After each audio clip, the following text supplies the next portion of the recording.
Bonjour à tous, ici Sorox, on se retrouve aujourd'hui pour une nouvelle vidéo sur Yu-Gi-Oh! Dans laquelle on va parler un petit peu de ce qui va arriver dans l'extension Phantom Nightmare qui sort très bientôt, qui sort d'ici 2 jours, le jeudi 8 février si je me trompe pas. Donc une nouvelle extension qui va venir changer la méta sur plein d'aspects et qui va également nous amener un nouvel archétype sur lequel on va se pencher, parce que ça me fait plaisir de m'y pencher. Donc cet archétype, vous l'avez sûrement vu passer, il s'appelle Cité Cendrée. Donc on a 7 cartes, donc c'est un archétype qui est exclusif au TCG, comme on a pu avoir avec Gold Pride et Tistina par exemple. Donc on a ce nouvel archétype. Alors pourquoi j'avais envie d'en parler?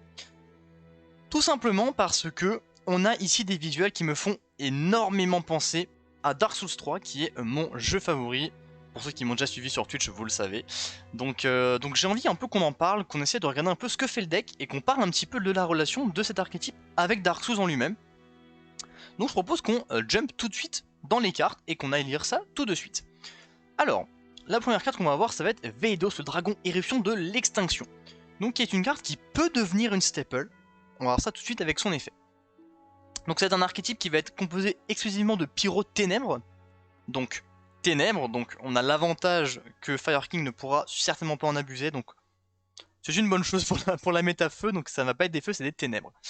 Ok, du coup Vados, durant la main phase, si cette carte est dans votre main, effet rapide, vous pouvez cibler une carte dans une zone terrain, invoquer spécialement cette carte sur le terrain de votre adversaire, et si vous le faites, détruisez la carte, puis vous pouvez ajouter à votre main ou poser un piège continu cendré depuis votre deck.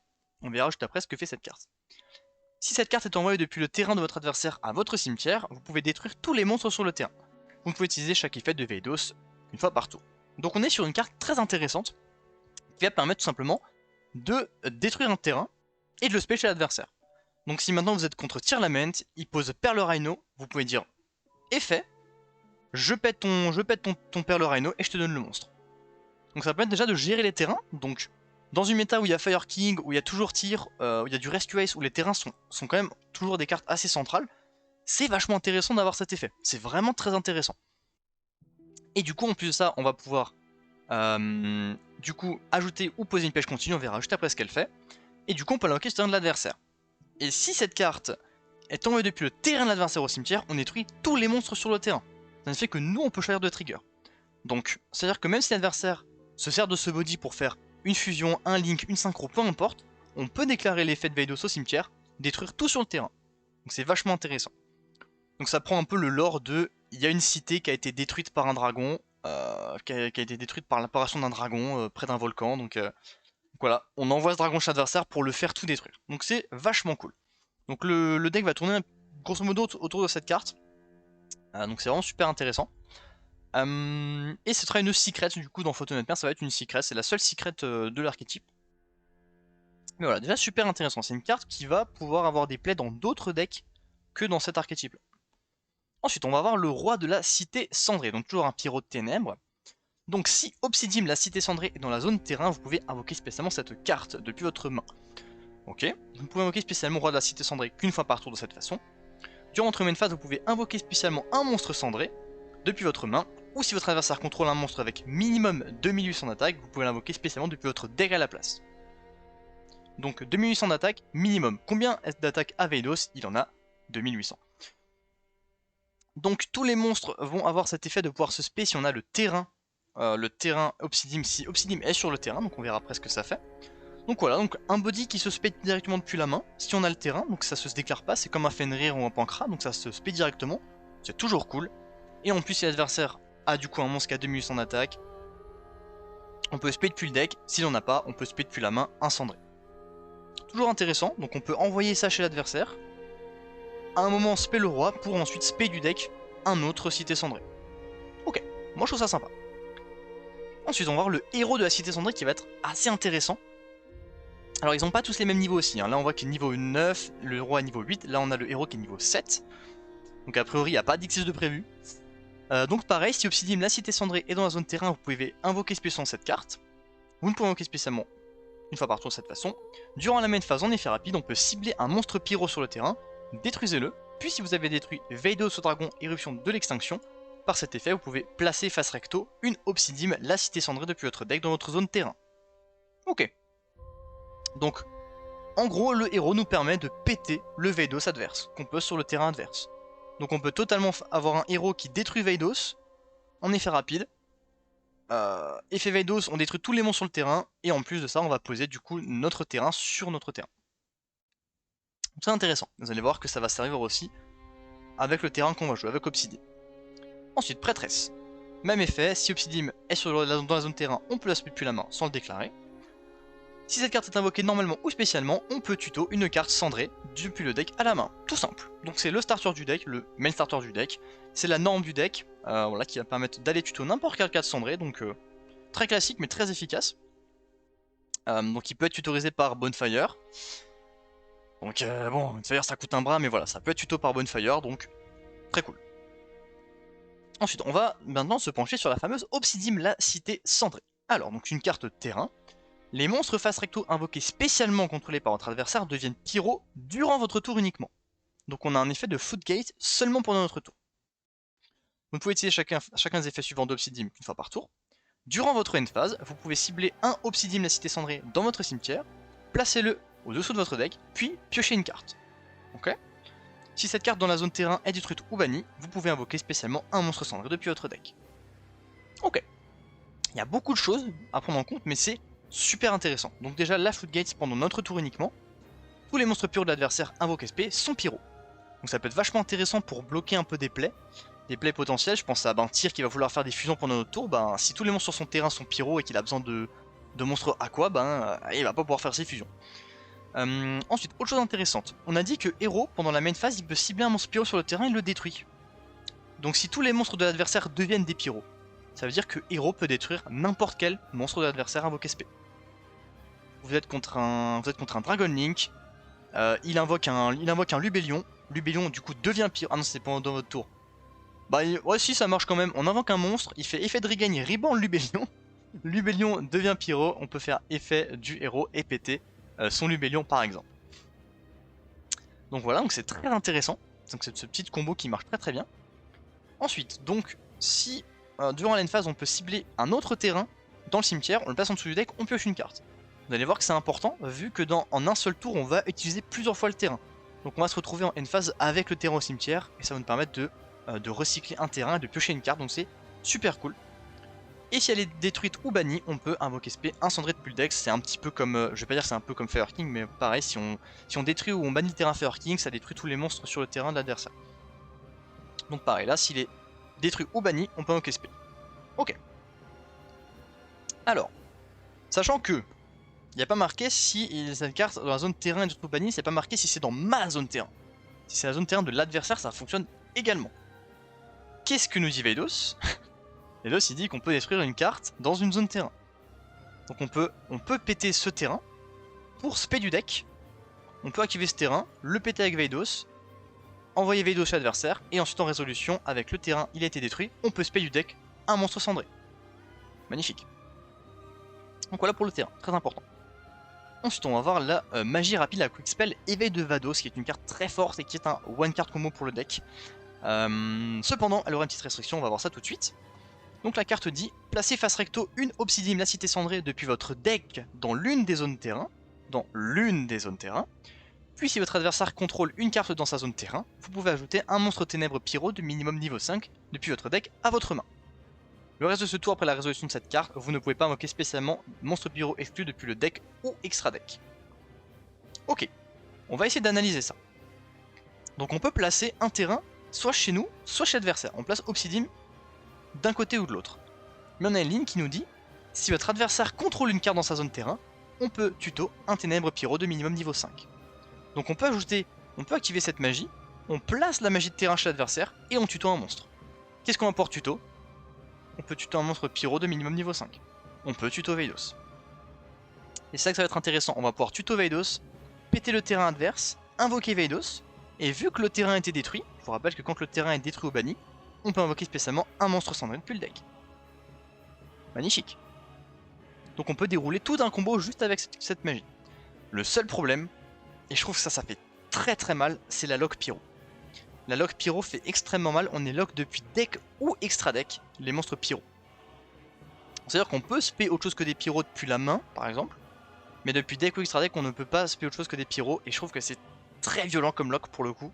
Quand on voit aujourd'hui qu'il y a énormément de decks, quand je pense au Fire King, au Rescue Ace, à ces choses-là qui sont libres de faire ce qu'ils veulent. On va avoir une lock là-dessus, ça fait vraiment mal, mais c'est bien aussi. C'est bien aussi d'avoir un peu de lock sur certaines choses. Malheureusement, le type pyro, c'est un type qui est très peu développé. Il y a très peu de choses en pyro, donc c'est une lock qui fait un petit peu mal.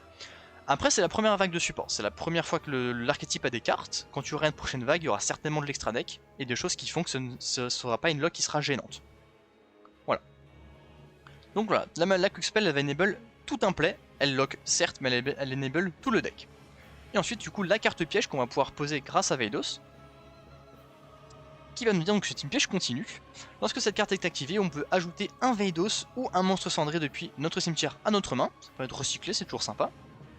Et ensuite, on peut cibler un monstre face recto contré par l'adversaire que l'on possède à la base. On en reprend le contrôle et on peut faire perdre à tous les monstres face recto actuellement contrôlés par notre adversaire une attaque égale à l'attaque d'origine du monstre ciblé. De changement d'attaque jusqu'à la fin du tour. Et on ne peut activer qu'un effet et on ne peut activer qu'une seule cendrée pour l'éternité. Donc cette carte là va servir à récupérer un Veidos depuis notre cimetière ou n'importe quelle cendrée dont on aurait besoin.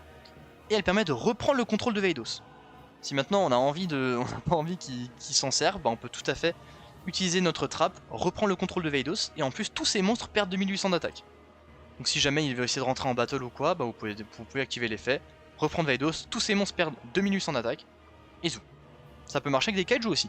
Vous pouvez envoyer un kaiju, et vous en reprenez le contrôle. Ça marche tout à fait. Il y a plein de cartes avec lesquelles ça peut marcher. C'est assez intéressant comme mécanique, même si c'est vraiment très niche comme effet pour le coup.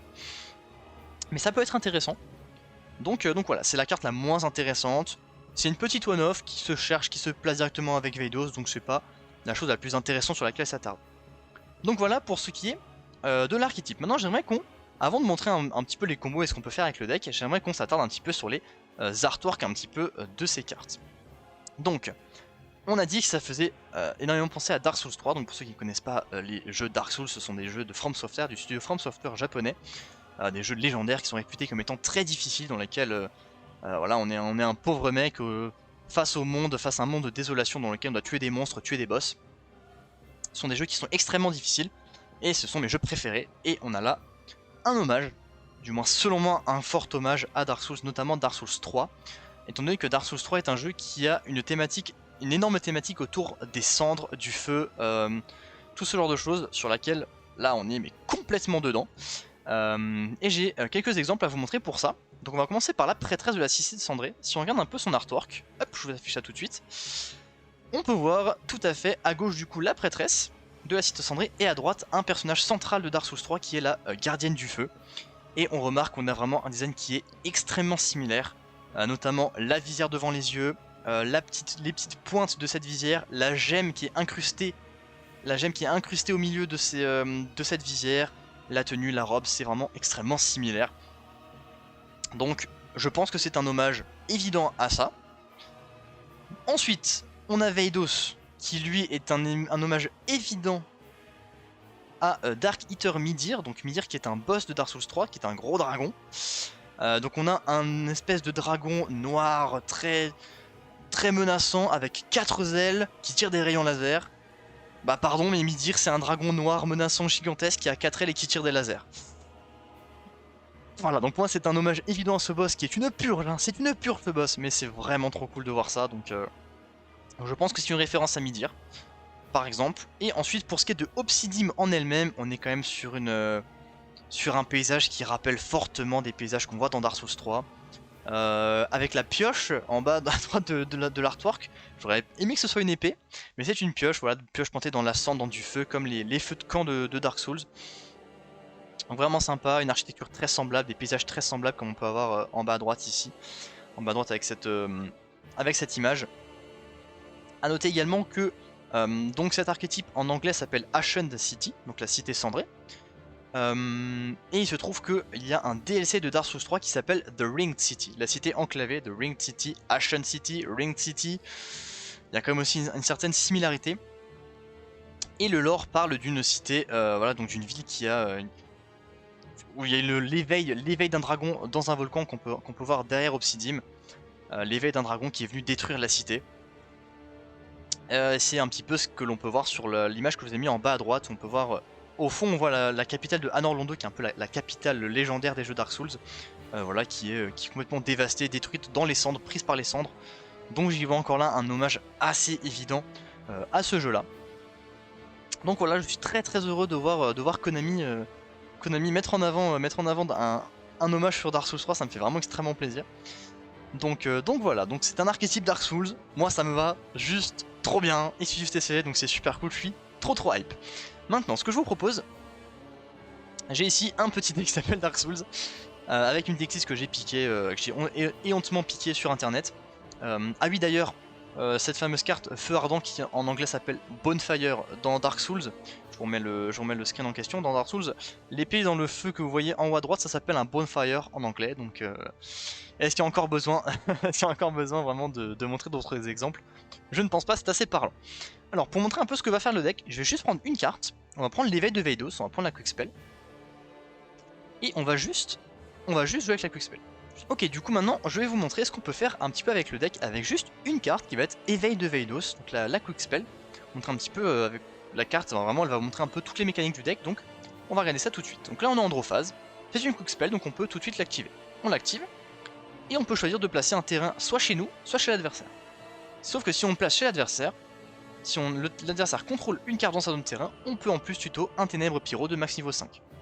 Donc on va placer le terrain chez l'adversaire, et on va tuto. On peut tuto héros, on peut tuto roi, ou on peut tuto Veidos. Le plus intéressant, ça va être évidemment de tuto Veidos. On passe en main phase, on va pouvoir déclarer Veidos, on va cibler le terrain adverse pour détruire le terrain, et spé Veidos sur l'adversaire. Et en plus de ça, on peut soit tuto, soit poser une magie continue cendrée, une piège continue pardon, donc on va directement poser notre cendré pour l'éternité. En résolution, vu que le terrain a été détruit, je rappelle que c'est pas que notre terrain qui doit être détruit, s'il était chez l'adversaire ça marche quand même, on va pouvoir spé depuis le deck un monstre cendré. Donc on peut déclarer effet, et on va pouvoir spé par exemple notre héros.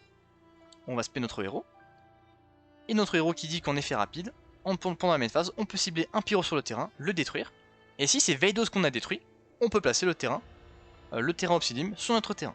Donc on va activer son effet, on va cibler Veidos pour le détruire, et on va placer un Obsidium depuis notre deck.